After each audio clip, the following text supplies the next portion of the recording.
Bonjour à tous et bienvenue dans cette nouvelle vidéo. Aujourd'hui nous sommes le 9 avril et nous célébrons l'anniversaire de l'un des acteurs les plus connus et les plus populaires du cinéma français, j'ai nommé Jean-Paul Belmondo. J'ai donc voulu saisir l'occasion pour lui rendre un modeste hommage et faire un petit retour sur sa carrière qui a déjà fait l'objet de bon nombre de documentaires.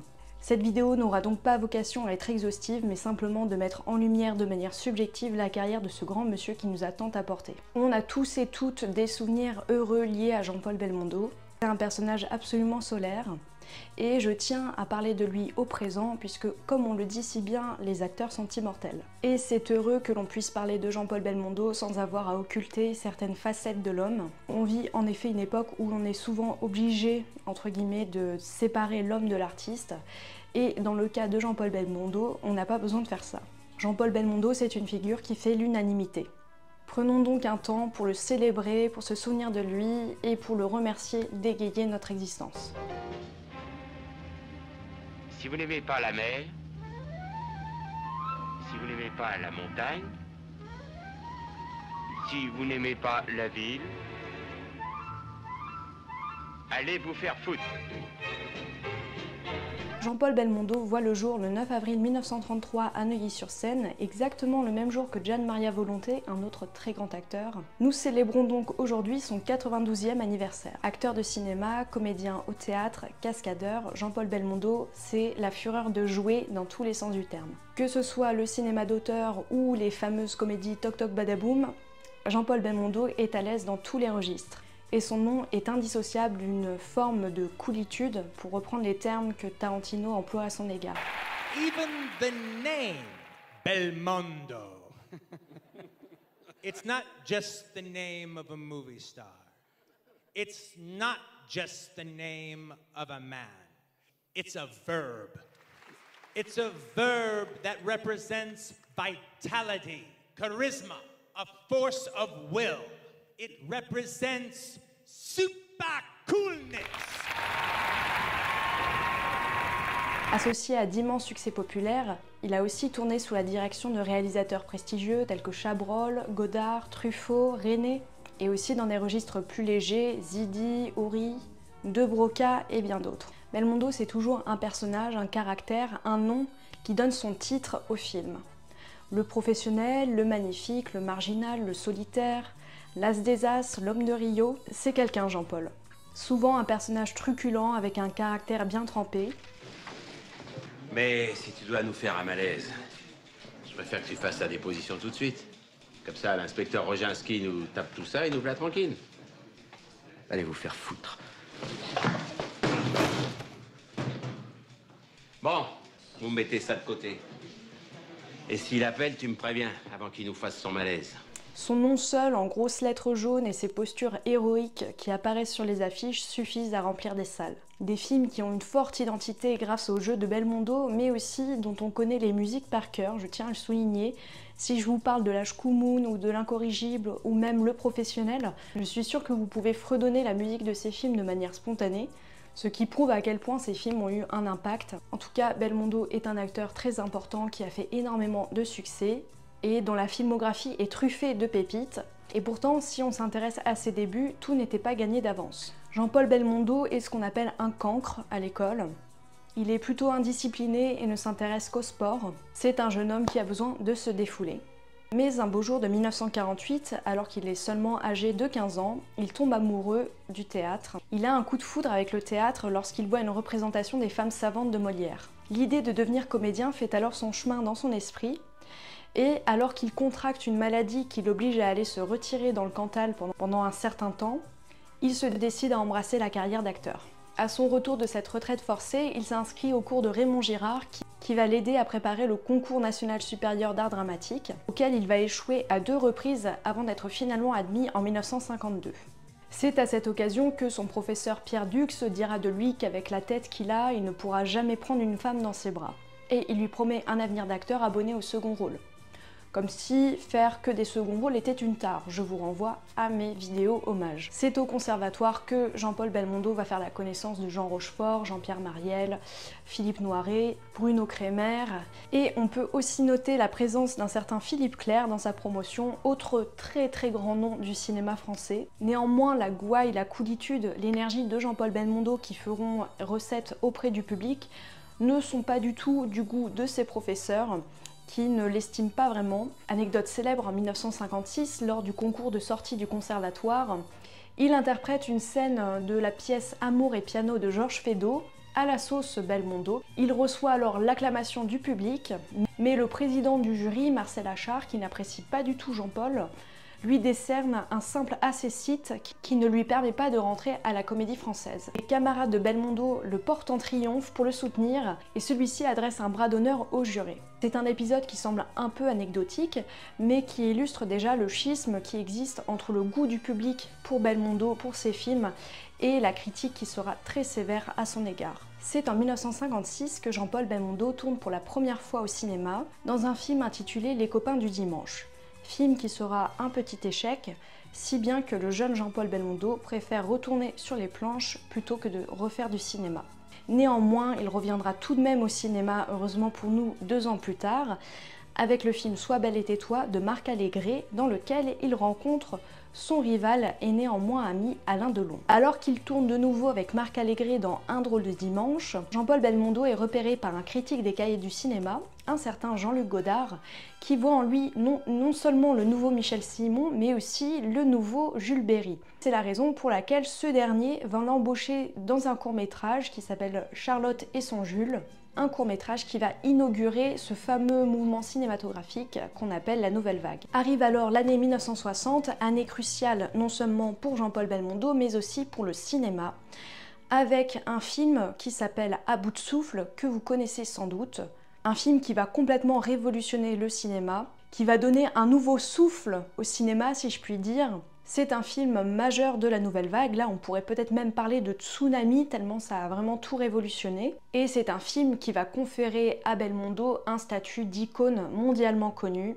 C'est un film qui n'a pas pris une ride, qui est une vraie bouffée d'air frais, n'hésitez pas à le regarder. Tous les Godard ne sont pas regardables, mais celui-là est vraiment exceptionnel. Jean-Paul Belmondo sera très prolifique durant la décennie 1960, avec des films comme La Chochara, Un singe en hiver, Cartouche, L'homme de Rio. Il tournera pas moins de 34 films durant les années 60. Le public raffole de cet acteur aussi à l'aise dans les comédies que dans les films d'auteur, doté d'une énergie folle et capable d'assurer ses propres cascades. Belmondo tourne de nouveau avec Jean-Luc Godard en 1965 dans le film Pierrot le Fou, qui remporte un succès à la fois critique et public. Qu'est-ce que je peux faire? Je sais pas quoi faire. Qu'est-ce que je peux faire? Je sais pas quoi faire. Non, j'écris. Il alterne les films comiques comme Le cerveau de Gérard Houry et les films plus sombres comme La sirène du Mississippi de François Truffaut. Enfin, il achève la décennie avec un film de Claude Lelouch, Un homme qui me plaît, qui sera un petit échec, mais bien vite oublié, emporté dans la vague, dans le succès phénoménal que va connaître Jean-Paul Belmondo au cours de la décennie 70. Jean-Paul Belmondo connaît en effet l'apogée de sa carrière durant les années 70, décennie qu'il va inaugurer avec un film culte que vous connaissez sans doute, Borsalino, dans lequel il partage l'affiche avec son fameux rival Alain Delon. Naturellement, ce film, qui réunit 2 idoles, va remporter un grand succès commercial. Belmondo continue de tourner à un rythme soutenu en apparaissant dans 14 films au cours de la décennie 70. Des films où il est désormais systématiquement premier rôle. C'est au cours de cette décennie qu'il tourne Les mariés de l'an 2 de Jean-Paul Rapneau, La Shkumun de Giovanni, Peur sur la ville d'Henri Verneuil, Flic ou voyou de Georges Lautner, que des succès, des films que l'on regarde toujours avec autant de plaisir, et pour certains qu'on ne regarde que pour Jean-Paul. L'année 1974 va marquer un tournant dans sa carrière. Jean-Paul Belmondo joue en effet dans un film, Stavisky, d'Alain Resnais. Alors maintenant, vous affrontez à nouveau Cannes. Oui. Qu'est-ce qui vous donne ce courage?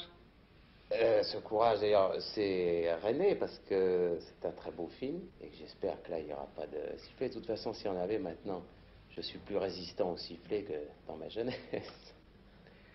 D'ailleurs, vous avez une double raison d'aller au festival, comme vedette de Stavisky et comme coproducteur du film.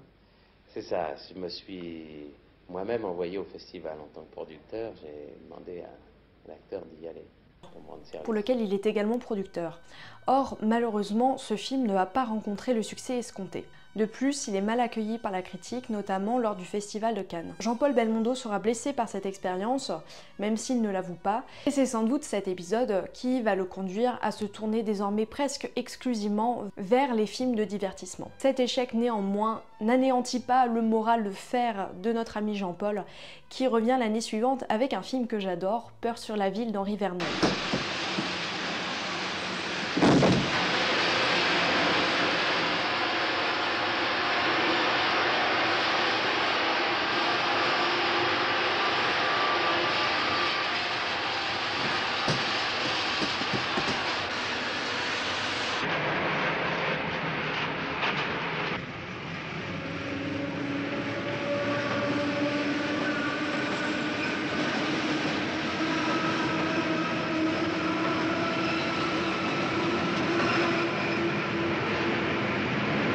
Dans ce film, notre Bébel nous régale de cascades spectaculaires. C'est un film qui remporte un grand succès public et, tandis que le public aime de plus en plus Bébel, la critique le descend de plus en plus férocement. C'est entre 1978 et 1983 que Jean-Paul Belmondo sera le plus bankable.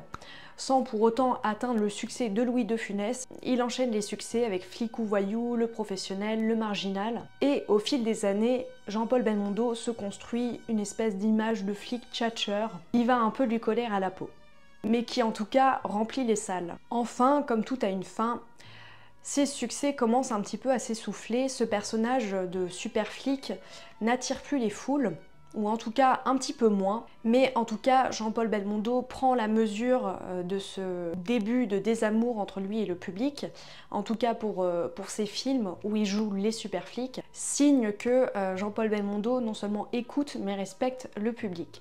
C'est vrai que s'il avait écouté dès le départ les critiques, il aurait pu avoir une toute autre carrière. Mais il a fait le choix de toujours faire confiance au public. Après tout, c'est vrai que c'est le public qui fait gagner de l'argent plutôt que les critiques des cahiers du cinéma. Et c'est la raison pour laquelle il se tourne de nouveau vers la comédie avec le film Joyeuse Pâques de Georges Lautner. Fan, tu vas pas ennuyer mademoiselle toute la nuit avec tes discours d'économie politique. Oh, comment c'est toi? Voyez-vous, le plus difficile dans mon cas, mademoiselle, c'est de ne pas tomber dans la légende de dessins humoristiques. Évidemment, ce sont des situations bêtes. Eh oui. Parce que fatalement, on s'imagine des choses. Ah, fatalement. Alors, naturellement, Eh oui, naturellement. on se trouve en porte-à-faux. Vous souhaitez que je participe au dialogue ou non? Non, si ça vous fait rien, je préférerais voir comment mon mari va s'en sortir tout seul. Belmondo, incorrigible si je puis dire, tente tout de même une dernière incursion dans la comédie policière avec le film Hold Up d'Alexandre Arcadi. Film dont le tournage s'est un petit peu mal passé, vous êtes sans doute au courant, vous connaissez cette anecdote. Il a en effet fait une cascade qui a mal tourné et dont il est ressorti blessé assez sévèrement. Et la leçon semble désormais retenue, Jean-Paul Belmondo va un petit peu se calmer sur les tournages ou pas. À la fin des années 80, Jean-Paul Belmondo tourne dans Le Solitaire de Jacques Deray, qui est un échec commercial relativement au succès qu'il a eu jusqu'alors. Jean-Paul Belmondo sent que le public se lasse un petit peu de son personnage et lui-même est un petit peu lassé. C'est la raison pour laquelle il renoue avec ses premières amours en retournant sur les planches à l'initiative de Robert Hossein. Puis vient l'année 1988 où Claude Lelouch va lui offrir un rôle d'exception dans le film Itinéraire d'un enfant gâté. Je dis que tu vas apprendre à dire bonjour. La chose la plus importante dans la vie. Si tu dis bien bonjour, t'as fait la moitié du chemin. Dis-moi bonjour. Bonjour. Non, là, t'as l'air de me dire au revoir. Dis-moi vraiment bonjour. Bonjour. Non, dis-moi bonjour comme si j'étais un malade. Bonjour. Refais-le, ça. Bonjour. Je sens que tu es prêt à faire des choses pour moi. Dans ce film, Jean-Paul Belmondo donne la réplique au jeune Richard Anconina. C'est un film sur la transmission, que ce soit du point de vue du scénario ou même du point de vue de la réalité, puisque de la même manière que Jean Gabin avait tendu la main à Jean-Paul Belmondo dans Un Saint-Jean d'hiver, Jean-Paul Belmondo tend la main à Richard Anconina dans ce film. Succès commercial et critique, ce film vaudra à Jean-Paul Belmondo de remporter le César du meilleur acteur, César qu'il ne viendra pas chercher, car bien que d'une nature pas rancunière, il a tout de même en tête le fait que la critique n'a jamais été tendre à son égard, à l'inverse du public qui lui a toujours réservé de grands succès. Jean-Paul Belmondo va ainsi s'éloigner peu à peu du cinéma pour privilégier le théâtre. Il tourne au cinéma de manière bien plus sporadique. On note tout de même qu'en 1996, il va faire parler de lui dans les journaux à l'occasion de la promotion du film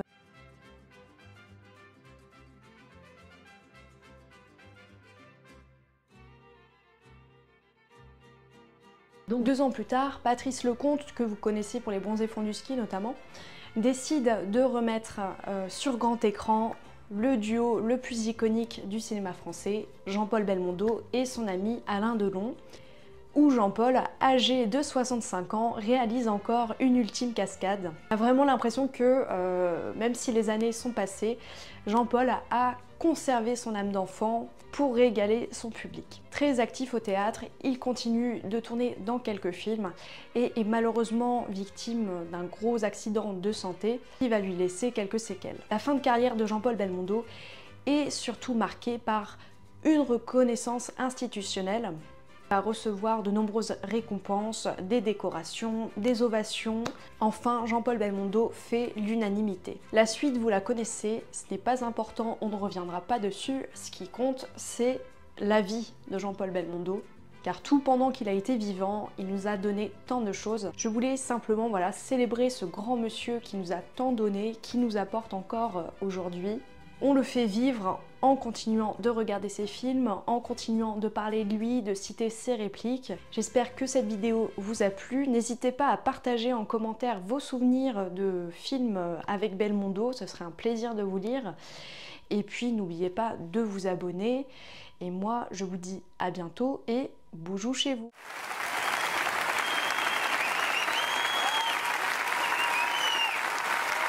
Mesdames, Messieurs, Jean-Paul Belmondo.